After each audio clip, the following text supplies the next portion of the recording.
تصور کریں کہ برطانیہ کا ایک بہت ہی مصروف شہر ہے، صبح کا وقت ہے اور لوگ اپنے کاموں کی طرف بھاگ رہے ہیں۔ بالکل، ہاتھوں میں کافی کے کپ ہیں، ٹرین پکڑنے کی جلدی ہے اور ہر طرف ایک جانی پہچانی سی شہری چہل پہل ہے۔ ہاں بالکل، لیکن پھر اچانک سڑک کے بالکل بیچوں بیچ ایک ایسی چیز رکھی نظر آتی ہے جو اس پورے منظر سے بالکل بھی مطابقت نہیں رکھتی۔ مطلب ایک گاڑی، اور وہ کوئی عام حادثے کا شکار گاڑی نہیں ہے۔ نہیں بالکل نہیں، اس کا کچا لوہا مڑا ہوا ہے، شیشے ریزہ ریزہ ہے، اور اگر کوئی قریب جا کر گنے تو اس کے ڈھانچے پر ٹھیک 335 گولیوں کے نشانات ہیں۔ 335 گولیاں؟ یہ سن کر ہی رونگٹے کھڑے ہو جاتے ہیں۔ بالکل، اور یہ محض ایک دھات کا ٹکڑا نہیں ہے، بلکہ ایک چیختا ہوا صوتی اور بصری خاکہ ہے۔ اس تباہ شدہ گاڑی کے ساتھ ایک بورڈ رکھا ہے جس پر نمایاں طور پر اردو ہیش ٹیگ مسئلہ فلسطین کی آگاہی # درج ہے، اور ساتھ ہی ایک جملہ ہے، ہم صرف اعداد و شمار نہیں ہیں، یعنی وی آر ناٹ نمبرز۔ اور یہی اس بصری منظر کی سب سے بڑی کامیابی ہے کہ اس نے لوگوں کو رکنے پر مجبور کر دیا۔ صحیح بات ہے۔ تو آج کے اس ڈیپ ڈائیو میں ہمارے پاس ذرائع کا ایک انتہائی حساس ذخیرہ موجود ہے۔ ہم ان مضامین، کتابوں اور ایک برطانوی فنکار کے انٹرویو کا گہرا مطالعہ کریں گے جس نے یہ گاڑی سڑک پر رکھی تھی۔ اور چونکہ ہمارے آج کے ذرائع ایک انتہائی حساس نوعیت کے تنازع کے گرد گھومتے ہیں، تو یہ واضح کرنا ضروری ہے کہ ہم کسی بھی سیاسی فریق کی حمایت یا توثیق نہیں کر رہے ہیں۔ بالکل، ہمارا مقصد صرف ان اصلی ذرائع میں موجود انسانی کہانیوں اور نفسیاتی پہلوؤں کو غیر جانبدارانہ طور پر پیش کرنا ہے۔ تو ٹھیک ہے، ذرا اسے تفصیل سے سمجھتے ہیں۔ ضرور۔ جب میں نے یہ ذرائع پڑھے تو اس فنکار کی کہانی نے مجھے بہت متاثر کیا۔ اس نے بتایا کہ جب اس نے ہند رجب کے خاندان کے قتل عام کی فورینزک آرکیٹیکچر رپورٹ پڑھی، جو کہ بذات خود ایک انتہائی تفصیلی اور دل دہلا دینے والی رپورٹ ہے، لگنے کے بعد وہ حقیقت میں کیسی دکھتی ہوگی؟ اور سب سے اہم بات یہ ہے کہ یہ گاڑی صرف ہند رجب کے خاندان کی کہانی نہیں بتاتی، صحیح، بلکہ یہ غزہ کے تمام بچوں کی علامت ہے۔ ذرائع کے مطابق اسے 2 صحافیوں حسام شبات اور محمد منصور کی شہادت سے متاثر ہو کر بنایا گیا ہے۔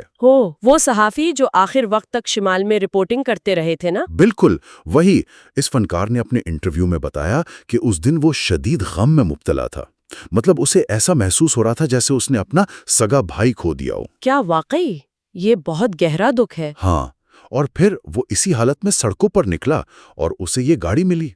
اسی دوران اس نے فلسطینی مصنف احمد الناؤک کی ایک گفتگو بھی سنی تھی جس کا عنوان تھا وی آر ناٹ نمبرز۔ اچھا، تو اس گفتگو سے اسے یہ احساس ہوا کہ اس پوری نسل کشی کو صرف اعداد و شمار کے طور پر دکھایا جا رہا ہے۔ بالکل، اور اس سے ایک اہم سوال پیدا ہوتا ہے کہ برطانیہ کے بے حس عوام تک یہ بات کیسے پہنچائی جائے؟ مطلب انہیں کسی ایسی چیز کا سامنا کروایا جائے جسے وہ نظر انداز نہ کر سکیں، ہے نا؟ صحیح کہا آپ نے۔ سڑک کے بیچوں بیچ ایک تباہ شدہ گاڑی جو انہیں یہ سوچنے پر مجبور کر دے کہ کیا ہو اگر اس گاڑی میں میرا خاندان ہوتا۔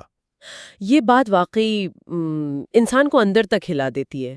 خبروں کے اعداد و شمار دراصل ایک دھندلی سیٹلائٹ تصویر کی طرح ہوتے ہیں۔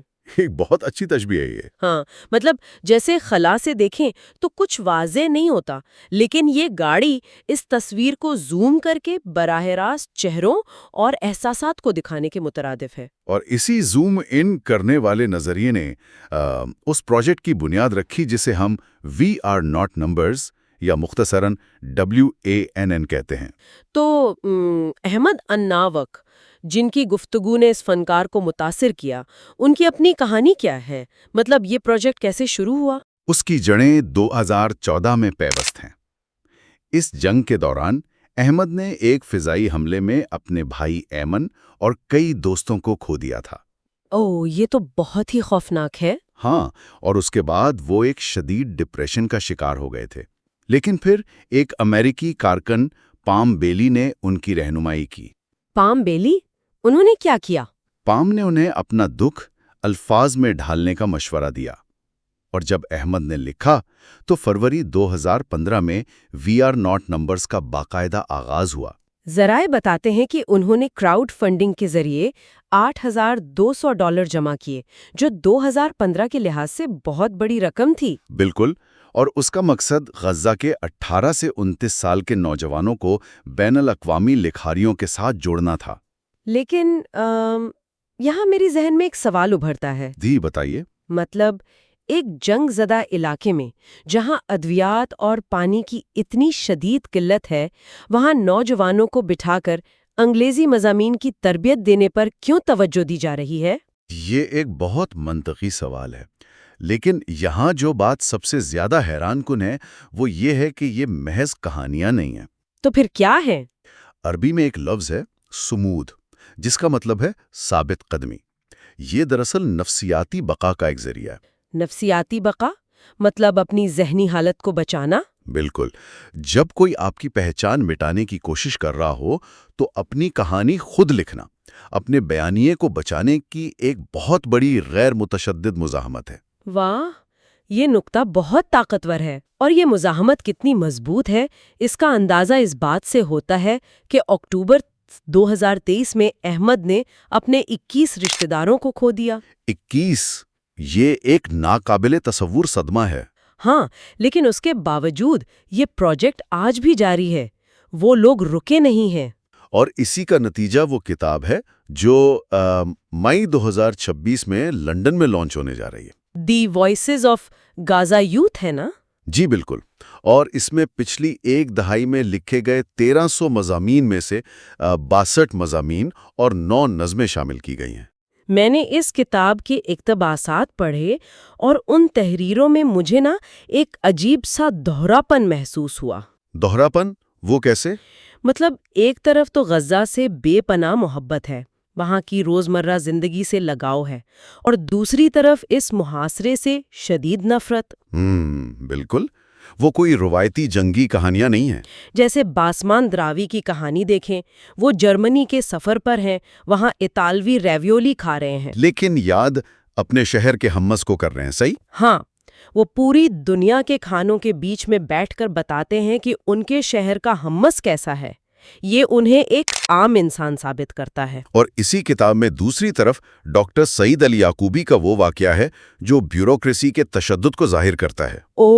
وہ 5 سالہ کینسر کے مریض بچے کی کہانی، وہ بہت تکلیف دہ تھی۔ ہاں، وہ بچہ کینسر کی وجہ سے نہیں جان سے گیا، بلکہ علاج کے اجازت نامے میں ہونے والی تاخیر اور کاغذی کارروائی کی وجہ سے اس کی موت ہوئی۔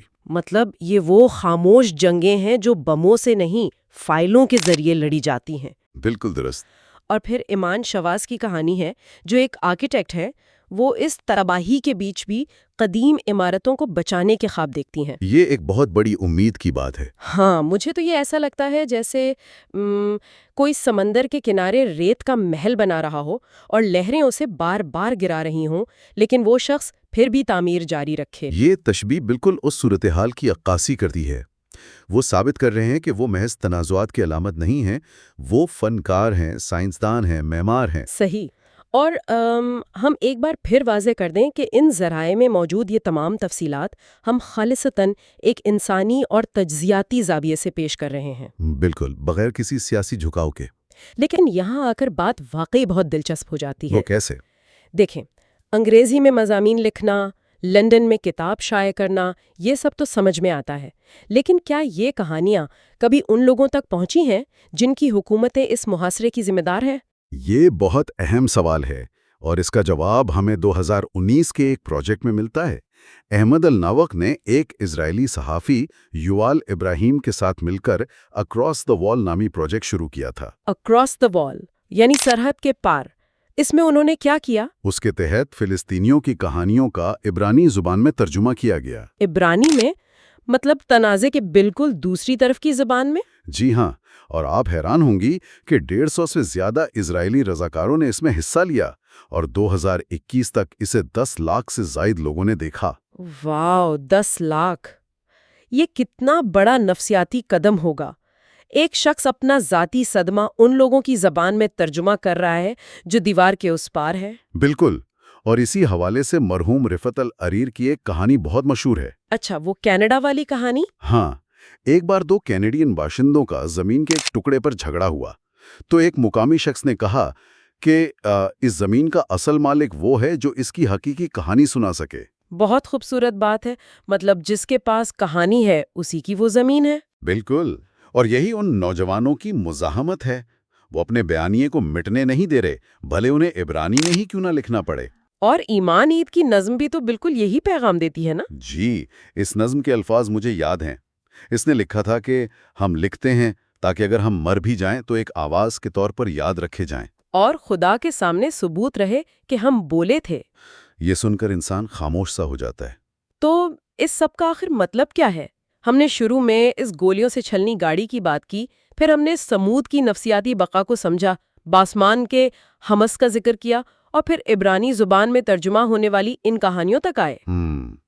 ان تمام باتوں کا نچوڑ یہ ہے کہ اعداد و شمار جیسے کہ 50,000 سے زائد اموات اور 2.2 ملین بے گھر افراد ہمیں حقائق تو بتا دیتے ہیں۔ صحیح، حقائق تو مل جاتے ہیں، لیکن وہ کبھی بھی ان 50,000 بجھتی ہوئی کائناتوں، ان کے خوابوں اور ان کے ٹوٹے ہوئے مستقبل کی عکاسی نہیں کر سکتے۔ بالکل صحیح کہا آپ نے، اور یہ ہمارے لیے سوچنے کی بات ہے۔ بالکل ہے، پا سکتی ہیں جو کہ وہ واقعی پا رہے ہیں۔ تو پھر آج کے اس وجید عالمی سوسائٹی کے طور پر ہم اگلی صدی کے مورخین کے مطالعے کے لیے کون سی کہانیاں پیچھے چھوڑ کر جا رہے ہیں؟ یہ ایک بہت چبھتا ہوا سوال ہے۔ کیا ہم ان کے لیے صرف بے حس کر دینے والے اعداد و شمار چھوڑیں گے، یا پھر وہ دھڑکتی ہوئی انسانی آوازیں جو کہہ رہی ہیں کہ ہم صرف اعداد و شمار نہیں ہیں؟ اس پر ہم سب کو واقعی غور کرنا چاہیے۔ جی، ہم سب کو اس پر سوچنا ہوگا۔